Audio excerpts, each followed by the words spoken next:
চিত্রনায়িকা পূজাচেরীর পরিবারকে ঘিরে এবার সামনে এলো বড় ধরনের আর্থিক প্রতারণার অভিযোগ। ১৩ কোটি টাকারও বেশি আত্মসাতের মামলায় গ্রেপ্তার হয়েছেন পূজাচেরীর বাবা দেবপ্রসাদ রায়। গত ১৮ এপ্রিল ঢাকা মেট্রোপলিটন পুলিশের ক্যান্টনমেন্ট থানায় অভিযোগ দায়ের করেন ব্যবসায়ী মিজানুর রহমান।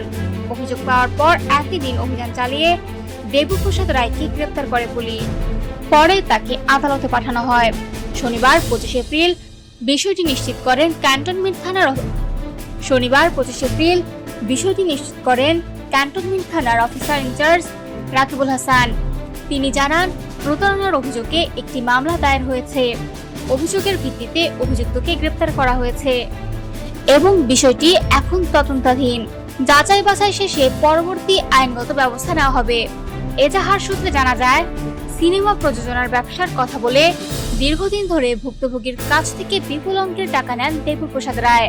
প্রথমে ২০১৯ সালের ১৫ সেপ্টেম্বর ক্যান্টনমেন্ট থানার পশ্চিম মাটিকাটা এলাকার বাসায় গিয়ে নগদ ৫,৫০,০০,০০০ টাকা ধার হিসেবে গ্রহণ করেন তিনি।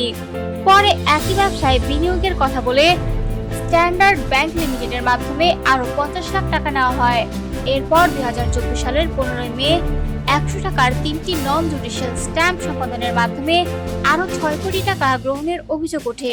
শুধু তাই নয়, বিভিন্ন সময়ে বিকাশ, নগদ ও রকেটের একাধিক নম্বরে আরো ১,২০,০০,০০০ টাকা পাঠানো হয়।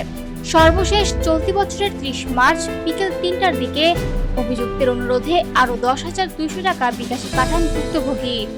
এ ঘটনায় এখনো পূজাচেরী বা তার পরিবারের পক্ষ থেকে আনুষ্ঠানিক কোনো বক্তব্য পাওয়া যায়নি।